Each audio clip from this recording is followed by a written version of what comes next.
Memuji orang ada kepentingannya.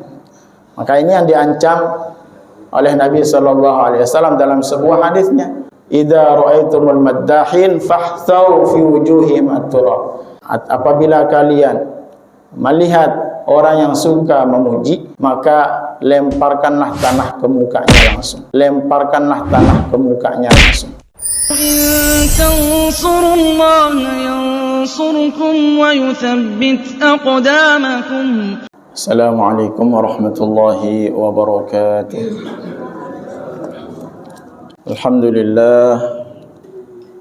الحمد لله الذي هدانا لهذا وما كنا لنهتدي لولا أن هدانا الله.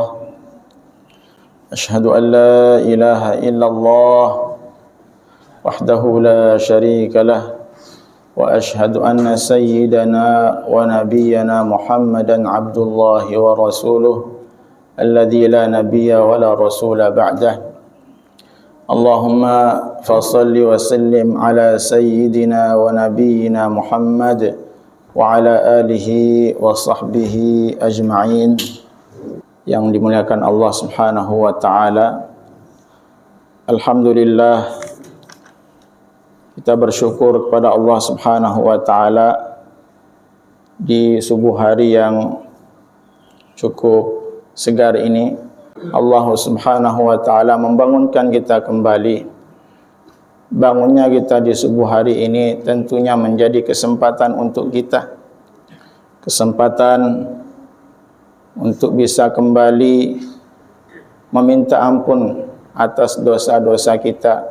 Kesempatan untuk terus berusaha berada di atas jalan yang diridhai oleh Allah Subhanahu wa taala hingga akhir hayat kita.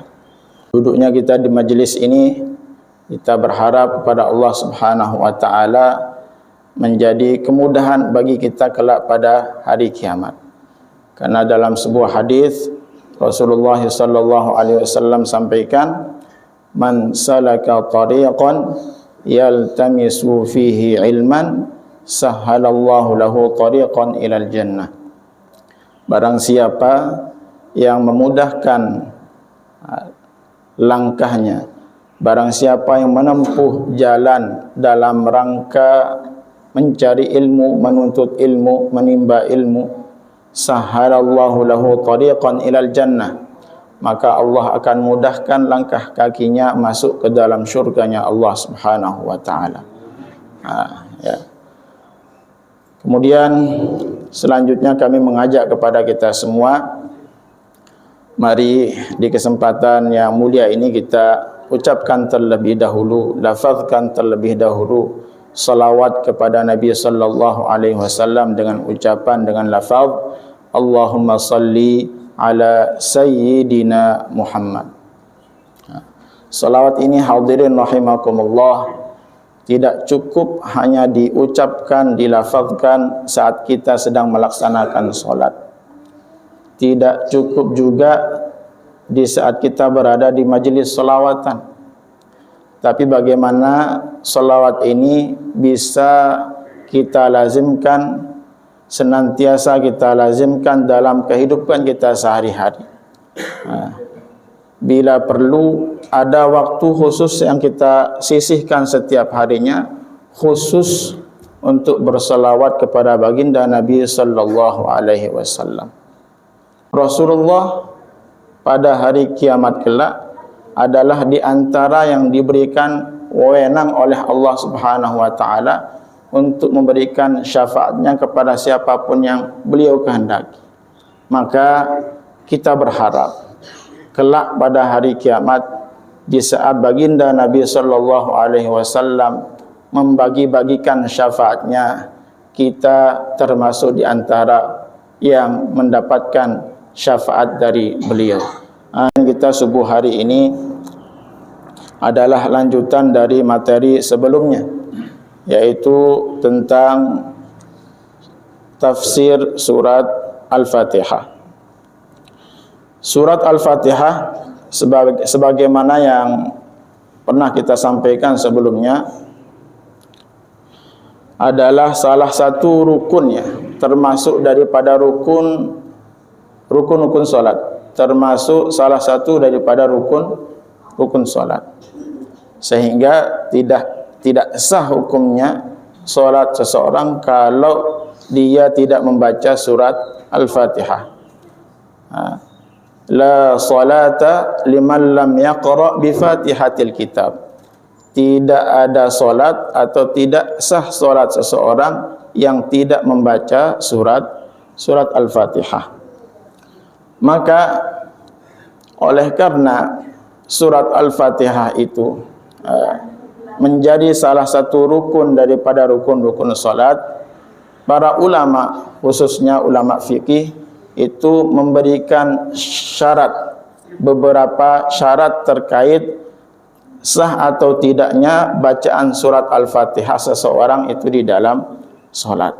Ini perlu kita perhatikan. Jadi tidak hanya sebatas dibaca saja, tetapi juga kita harus memperhatikan beberapa syarat-syaratnya.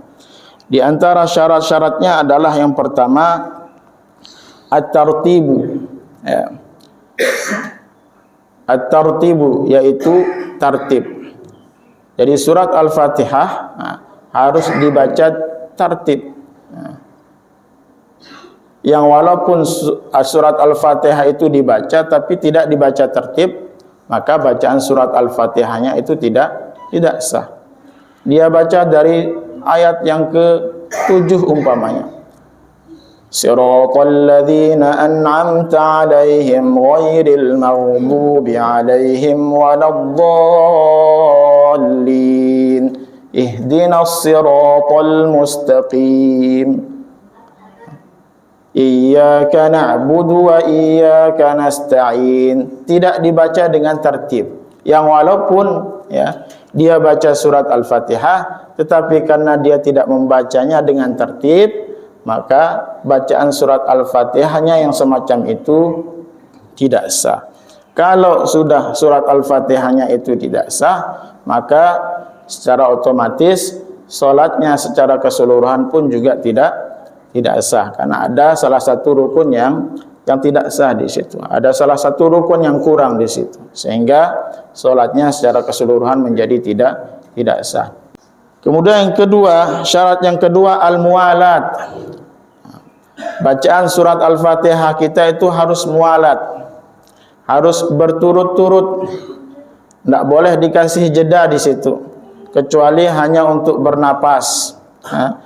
Bismillahirrahmanirrahim. Setelah itu langsung baca ayat berikutnya. Alhamdulillahirabbil alamin. Ar-Rahmanir-Rahim. Kalaupun ingin dikasih jeda, seukuran kita bernapas. Mungkin karena habis napasnya, ditarik dia punya napas, baru dia lanjut ke ayat selanjutnya, itu baru diperbolehkan. Tapi kalau sampai jauh jedanya, lama jedanya, sampai bisa mikir macam-macam gitu, ini bisa membuat surat Al-Fatihahnya menjadi tidak sah. Kemudian syarat yang ketiga adalah mura'atut tasydid. Mura'atut tasydid, menjaga setiap tasydid yang ada pada surat Al-Fatihah. Karena tasydid itu kan kalau kita tulis dia seperti dua huruf. Seperti dua huruf. Huruf yang pertama itu sukun, huruf yang kedua itu berharokat, atau dalam bahasa Indonesianya hurufnya double. Hurufnya double. Contoh tasydid di dalam surat Al-Fatihah. Di dalam surat Al-Fatihah itu ada jumlah tasydid kurang lebih ada 14. Ada 14 jumlah tasydid yang ada di surat Al-Fatihah. Nah, setiap tasydid harus betul-betul dijaga. Contoh tasydid, bismillah, lam tasydid di situ. Bismillahirrahmanirrahim, ada tasydid juga di situ. Bismillahirrahmanirrahim, tasydid juga harus dibaca sedikit penekanan. Pada saat dibaca sedikit ada penekanan di situ. Sedikit ada penekanan karena ada dua huruf di situ. Kalau tidak ditekan, khawatir akan terlewat huruf yang pertamanya. Akan terlewat huruf yang pertamanya. Contoh, kalau tidak berhati-hati. Bismillahirrahmanirrahim. Ini sering kita dengar. Ada yang seperti itu. Bismillahirrahmanirrahim. Tidak ada tasydidnya. Ya. Bismillahirrahmanirrahim. Alhamdulillahirabbil alamin. Rabbil tasydid. Alhamdulillahirabbil alamin. Kalau tidak berhati-hati, khawatir ada satu huruf yang terhilang. Ketika ada satu huruf yang hilang di surat Al-Fatihah, maka secara otomatis surat Al-Fatihahnya menjadi tidak sah. Kalau sudah surat Al-Fatihahnya tidak sah, secara otomatis juga seluruh salatnya pun juga menjadi tidak sah. Syarat yang keempat, adamul lahni al-mukhillu bil ma'na. Tidak adanya kesalahan yang dapat merubah makna. Tidak ada kesalahan yang dapat merubah makna. Ini perlu berhati-hati. Perlu kita hati-hati. Jangan sampai pada saat kita membaca surat Al-Fatihah ada makhraj huruf yang tidak sesuai, sehingga artinya pun menjadi tidak sesuai, tidak benar. Contoh, Bismillahirrahmanirrahim. Alhamdulillahi rabbil huruf apa di situ? Huruf ain, ya. Huruf ain. Dibaca hamzah. Ya jelas maknanya, artinya sangat jauh, sangat berbeda. Segala puji bagi Allah, Rabb semesta. Penyakit artinya. Alamin pakai hamzah itu penyakit artinya. Sangat jauh sekali maknanya.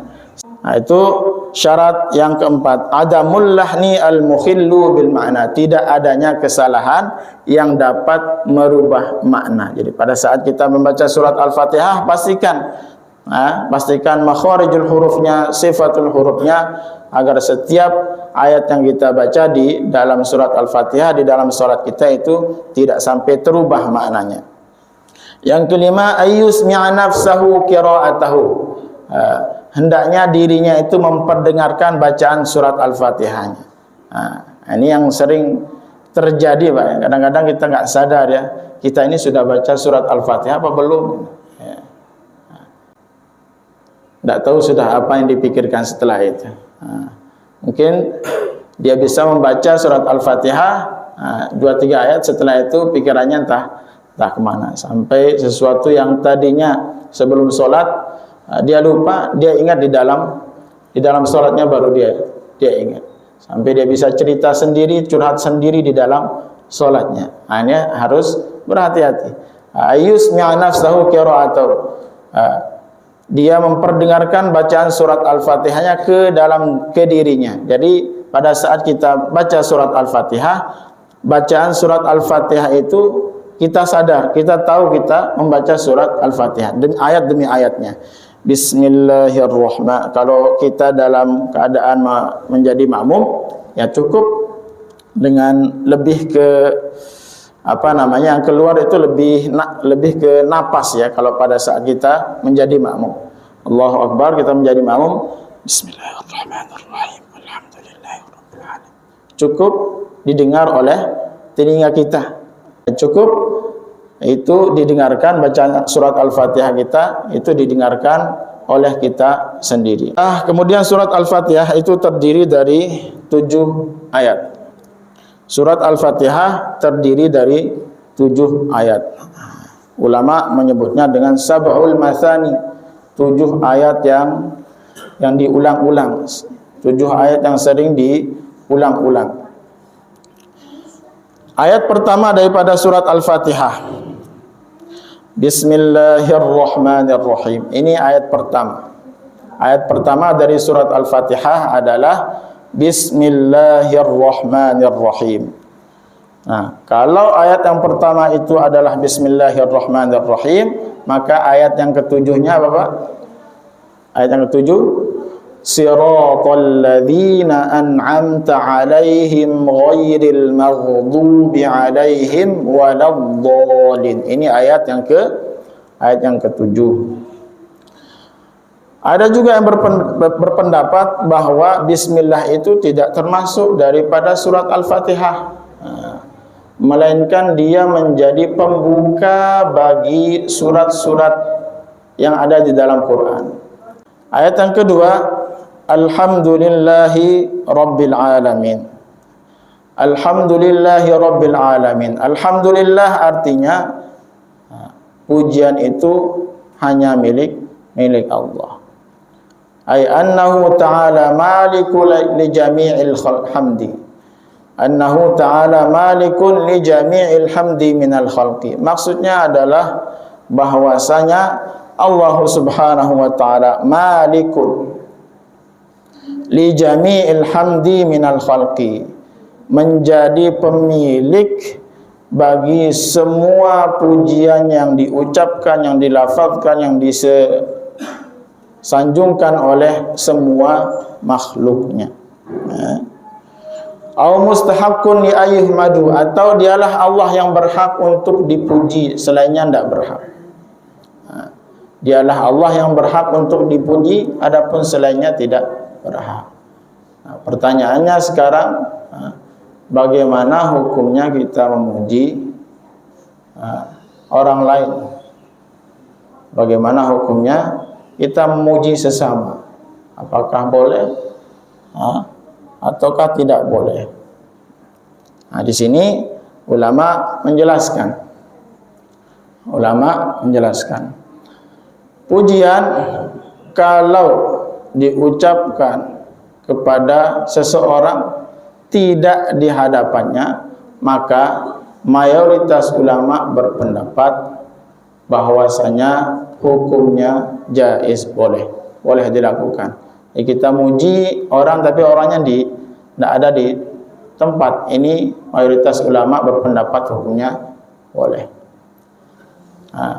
Adapun kalau kita memuji seseorang langsung di hadapannya, maka ulama memberikan beberapa ketentuan. Ketentuan yang pertama adalah tidak berpotensi menimbulkan dampak negatif. Jadi ketika kita memuji seseorang, orang itu biasa-biasa saja. Orang itu biasa-biasa saja. Dia dipuji, tidak dipuji sama saja baginya. Dia dipuji tidak membuat dirinya menjadi riya. Dia dipuji tidak membuat dirinya menjadi bangga diri. Nah, orang yang seperti ini memang kedekatannya antara dia dengan Allah itu sangat-sangat bagus, sehingga dia setiap kali dia dipuji, dia kembalikan itu semua kepada Allah. Dia kembalikan itu semua pada Allah.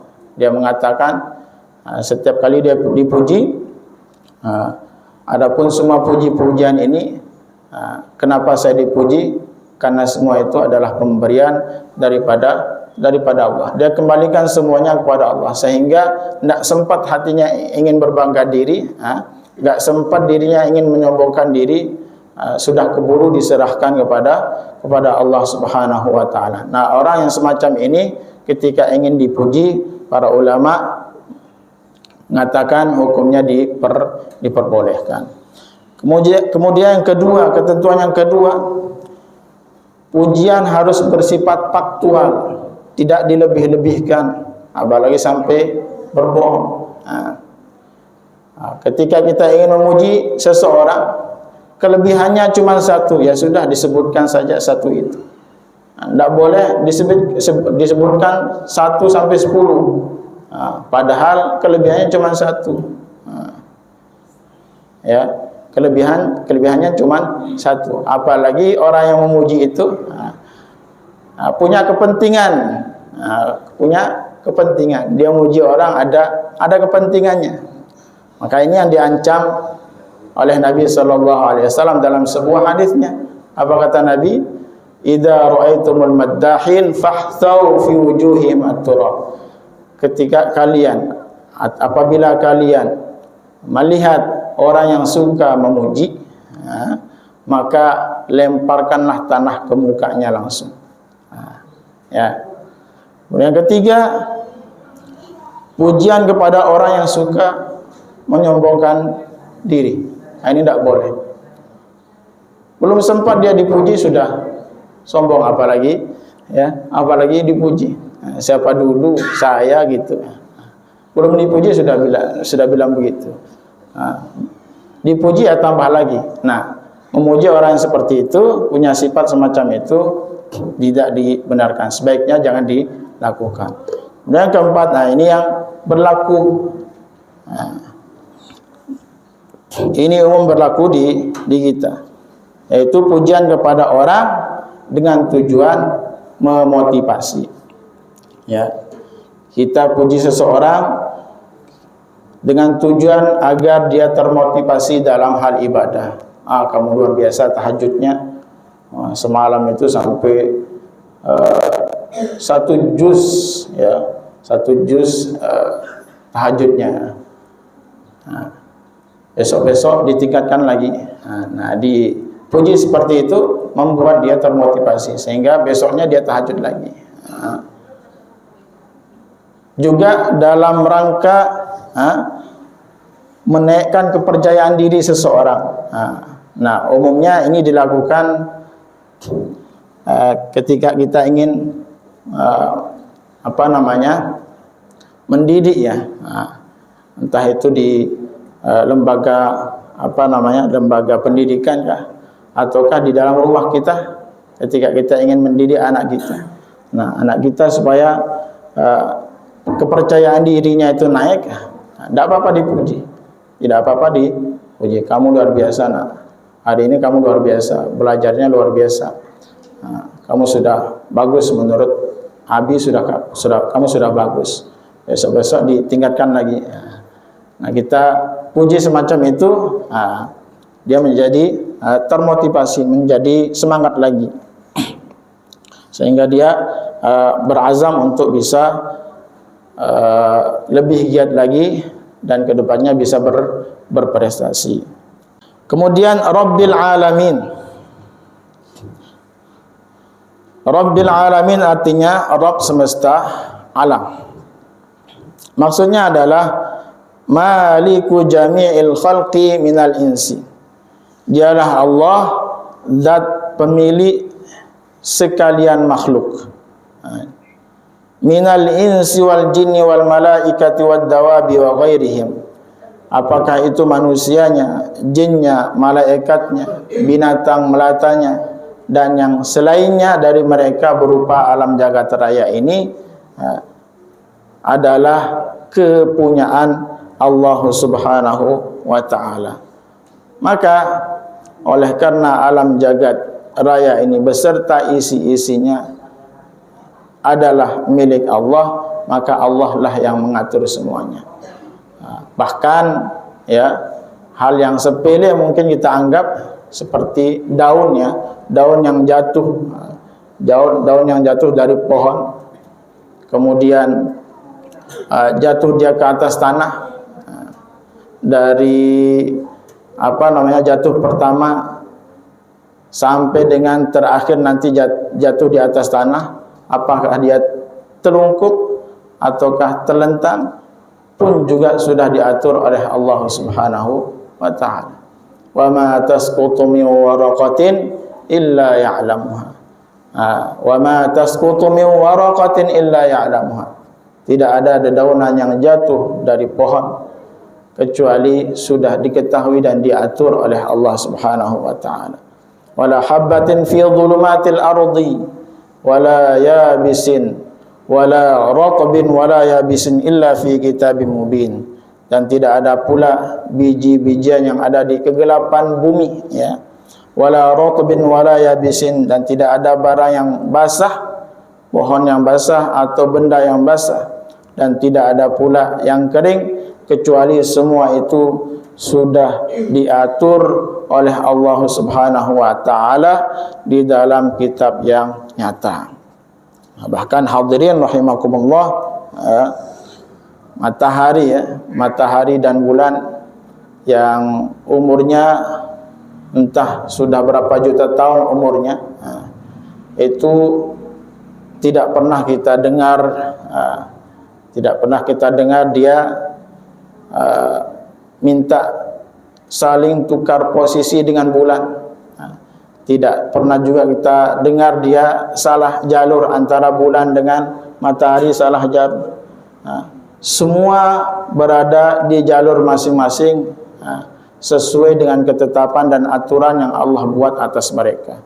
Lasyamsu yanbaghi laha an tudrikal qamar wal lailu sabiqun nahar. Bulan, matahari tidak akan mungkin bisa menyusul bulan, dan tidak pula siang bisa, tidak pula malam bisa mendahului siang.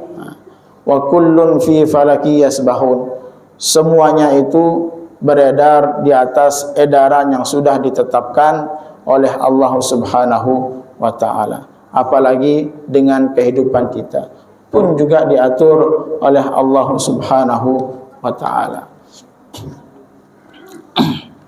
Kemudian Ar-Rahmanir Rahim, ya. Ar-Rahmanir Rahim, ayat yang ketiga. Yang Maha Pengasih, dialah Allah yang Maha Pengasih lagi Maha Penyayang. Maksudnya apa? Aidzir rahmah. Allah itu mempunyai kasih sayang, rahmat. Apa itu rahmat? Iradatul khairi ahlihi, menghendaki kebaikan kepada ahlinya. Jadi konsep kasih sayang Allah Subhanahu wa taala itu tidak melulu dengan hanya memberi dan memberi. Tetapi konsep kasih sayang Allah itu didasari dengan apakah di dalamnya itu ada kebaikan ataukah tidak. Sehingga ada kalanya Allah Subhanahu wa taala itu mengulur rezekinya, ada kalanya Allah Subhanahu wa taala menahan karena melihat potensi kebaikan yang ada di situ. Mungkin orang ini kalau kita kasih rezeki banyak gitu, akan semakin jauh nanti dari Allah. Dan itulah yang Allah sebutkan dalam Al-Quran. Walau basatallahu rizqa la baghaw fil ardi walakin yunazzilu biqadarin ma yasha. Jikalau Allah Subhanahu wa taala menghamparkan rizki li ibadih kepada hamba-hambanya, la baghaw fil ard, maka mereka akan membangkang di permukaan bumi ini. Walakin yunazzilu biqadarin ma yasha, akan tetapi Allah menentukan takarannya kepada siapapun yang Ia kehendaki. Nah, konsep inilah yang seharusnya kita bawa, ya, terutama dalam mendidik anak-anak kita, ya. Jadi kasih sayang itu dilihat sejauh mana kebaikannya, sejauh mana potensi kebaikannya. Contoh kecil, ya. Contoh kecil ketika kita ingin memberikan anak kita itu fasilitas berupa HP. Dilihat dulu ketika kita ingin memberikan anak kita itu HP. Sejauh mana kebaikan yang didapat nanti di situ. Apakah dia dengan diberikan HP, dia semakin rajin, ataukah nanti begitu diberikan HP lupa waktu. Sampai semua aplikasi game ada di situ, dari Free Fire, ya, apa namanya, Free Fire-nya, dari ML-nya, ya, Mobile Legend-nya dan seterusnya ada di situ. Belum lagi aplikasi media sosialnya, dari WhatsApp-nya, dari Telegram-nya, dari FB-nya, dari TikTok-nya, dari semua ada di situ. Ada di situ, sehingga lupa waktu.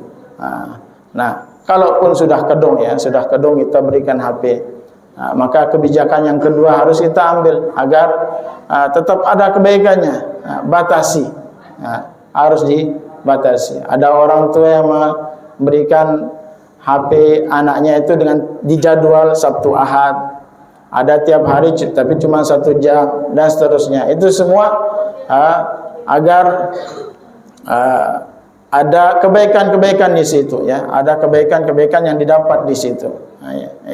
Nah, itulah yang dinamakan dengan kasih sayang. Jadi tidak hanya kasih sayang itu memberi dan memberi, ya. Ketika dikasih, ini sayang.